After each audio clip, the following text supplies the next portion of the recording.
question 3b.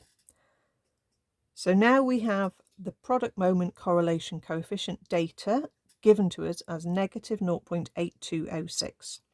So that's basically telling us how closely the points fit the line of best fit if you had that drawn onto your scatter graph. Okay, and the nearer you are to 1 or to -1, the better the points fit to the line. So minus 0.82, that's a pretty high correlation coefficient. We need to work out if that is high enough for us to conclude that there is correlation going on, in this case negative correlation. So it says carry out a one-tailed significance test at the 5% significance level.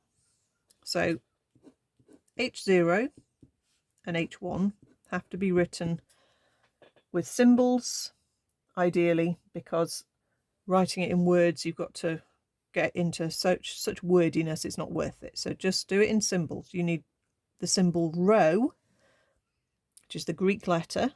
Don't make it look like a P. It's not a P. H0 is always rho is equal to 0. In other words, there is no correlation between the number of bus drivers and the number of delivery drivers. H1 is rho. Now we're looking for negative correlation, and it tells us to do a one-tailed test, so we're going to use less than 0. Okay, so less than because we're looking for negative. If it was a two-tailed test, we'd use a not equal to symbol. Okay, so it basically needs to look exactly like that. We've got a one-tailed test at the 5% level, and we know n is 8 because there were 8 dots on the scatter graph, and it told us there were 8 cities. The test statistic is literally just what it told you, negative 0.8206. They will give you that number. They might give you it as r equals.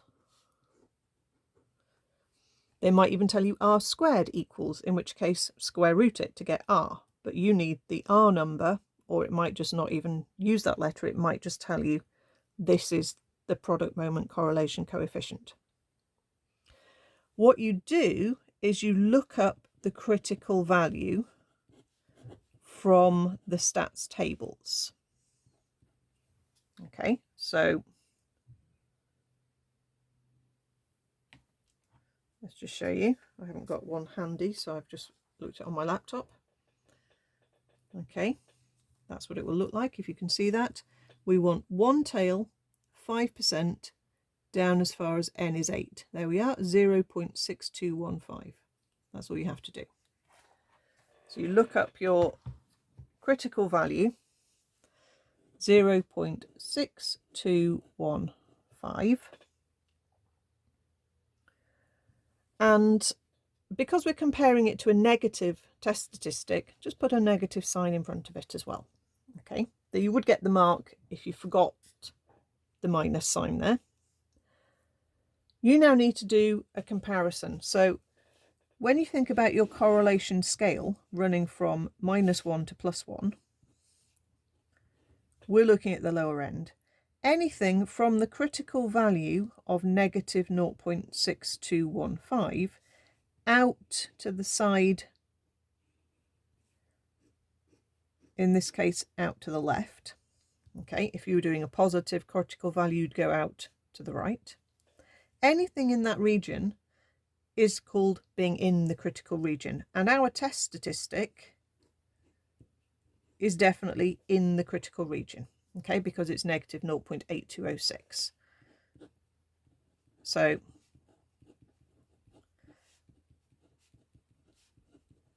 I can say that the test statistic is in the critical region.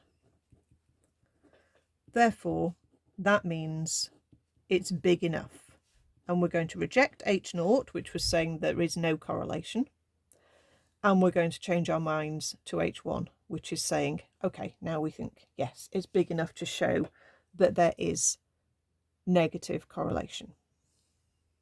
Okay, so you'll get a mark for the hypotheses.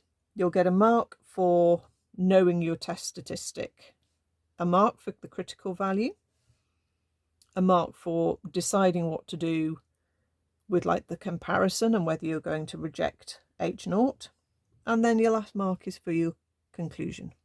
Okay, so we're going to say this is enough evidence to suggest a negative correlation, and we can say negative because we were doing a one-tailed test. If it was two-tailed, we'd just say it suggests a correlation. So this suggests a negative correlation between, and then you have to tediously write out what it says, the number of bus drivers